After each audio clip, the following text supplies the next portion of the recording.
बाती जो लगाई जाती है दीपावली पर लगाओ, चाहे आप धनतेरस पर लगाओ, चाहे आप रूप चौदस पर लगाओ, चाहे कड़वा पर लगाओ, चाहे दूज पर लगाओ, बाती हमेशा लंबी होना चाहिए, लंबी नहीं, चाहे तेल की लगा रहे हो चाहे घी की लगा रहे हो। नरक चतुर्दशी का महत्व समझ रहे हैं आज? नरक चतुर्दशी का आज का जो महत्व है वो समझ रहे हैं।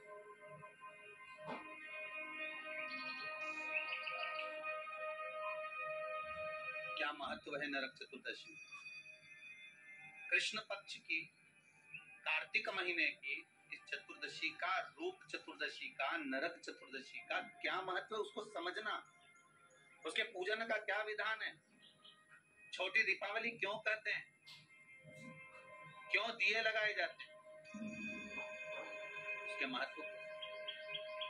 और उस रूप चतुर्दशी के दिन, उस नरक चतुर्दशी के दिन महाराज जो हमारी पूजन का विधान है, लक्ष्मी को प्राप्त करने का, इसलिए कहते हैं ये छोटी दीपावली है, यम के द्वार पर से भी बचाने वाली दीपावली, नरक से बचाने वाली। कल धनतेरस का पूजन करा, आज रूप चतुर्दशी, नरक चतुर्दशी का वर्णन किया महाराज।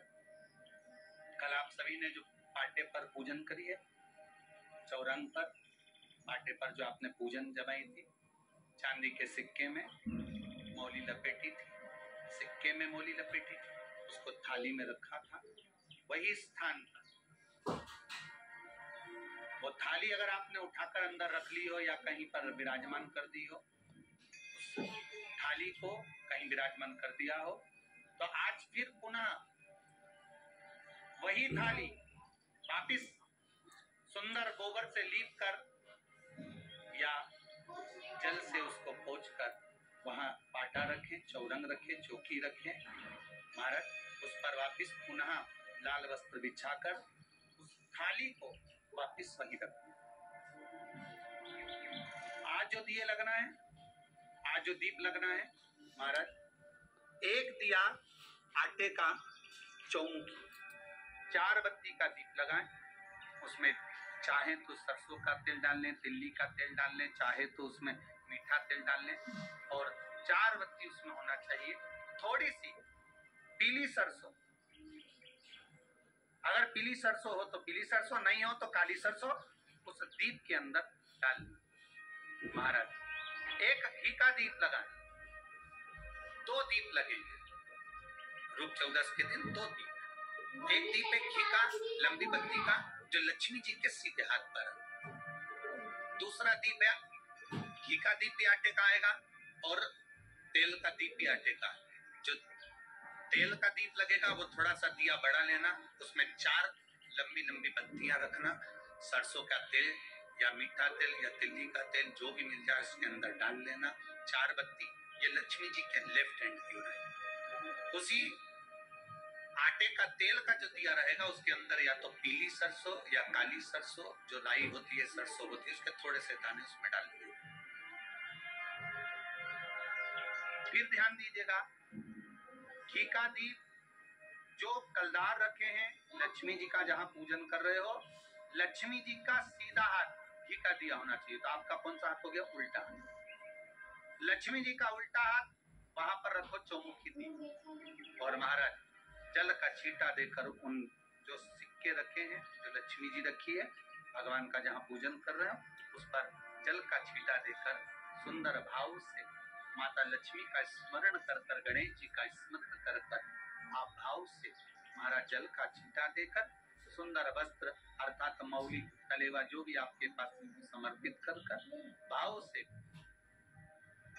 हरोली, मौली, चंदन, अबीर, गुलाल, मेहंदी, जो भी सामग्री पूजन का साहित्य आपके पास में है वो उन कलदारों पर, माता लक्ष्मी पर समर्पित कर। 5 अमरबेल के टुकड़े, 5 कमल गट्टे, 5 हल्दी की गांठ उस पर समर्पित महाराज। माता लक्ष्मी को मीठे का भोग लगा दो, और भोग लगाने के बाद में माता लक्ष्मी को प्रणाम कर कर सुंदर जो चौमुखी दिया आपने बनाया है उसको तो वही रखे रहने थे। जो घृत का दिया बनाया है, घी का जो दीप लगाया है आपने, एक बत्ती का, उसमें 4 बत्ती नहीं होना चाहिए, बस केवल जो तेल का दीप लगेगा वो 4 बत्ती का, घी का दीप 1 बत्ती का, उस 1 बत्ती के दीप को लेकर माता लक्ष्मी जी की आरती करें और माता लक्ष्मी की आरती कर कर, उनका अनुमोदन कर कर, उनको प्रणाम कर कर, निवेदन कर कर, नमन कर कर जब दीप को रख दे, तब माता लक्ष्मी के सम्मुख में अपनी झोली को पसार कर प्रणाम कर माता लक्ष्मी से निवेदन करें, हे माँ, आप रूप की देने वाली हो, आप नरक के भोग से छुड़ाने वाली हो। हे माँ, आज भगवान नारायण के साथ आप हमारे यहाँ सदा के लिए विराजमान हो। अपने इष्ट देव, अपने कुल देव, अपने पितृदेव का स्मरण,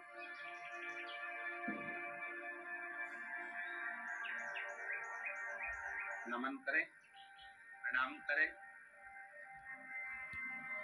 और निवेदन करें माता लक्ष्मी से, हे माँ, ये आपकी ही कृपा है जो आज आप मेरे घर में आई हो। ये आप ही की कृपा है जो मैं आपकी सेवा कर रही हूँ, पूजन कर रही हूँ, अर्चना कर रही हूँ। माता को हो सके लाल पुष्प उन सिक्कों पर पाइन कर जो पूजन करी है उस पर समर्पित। प्रणाम करने के बाद घी का दीप वहीं रखें और जो चौमुखी दिया है, दीप है, उसको उठाएं, पूरे घर में घुमाने के बाद में सारे द्वार खोल दीजिए और सारे घर में घुमाने के बाद में जो मुख्य द्वार है, उस मुख्य द्वार के बीचों बीच उस दीप को रख दीजिए। प्रणाम करिए, वापिस आ जाइए। महाराज, द्वार थोड़ी देर खुले रखिएगा और माता लक्ष्मी का स्मरण करिएगा। आपका भंडार सदा भरा रहे, खाली ना। हे माँ, जैसे हम दामोदर मास की कथा का रसपान कर रहे हैं, कार्तिक मास की कथा को श्रवण कर रहे हैं, जैसे हमने कार्तिक के महत्व को जाना है और उस महत्व को जाना। श्री शिवाय नमस्तुभ्यम। दोस्तों, तो आप सभी ने गुरु प्रदीप मिश्रा जी के अनुसार आप सभी जान लिए होंगे कि नरक चतुर्दशी और चौदस की पूजन कैसे की जाए। तो मैंने आप सभी से शेयर किया है पूजा करके। तो दोस्तों, वीडियो पसंद आए तो लाइक कीजिए, शेयर कीजिए, नए हो तो सब्सक्राइब कीजिएगा। श्री शिवाय नमस्तुभ्यम। हर हर महादेव।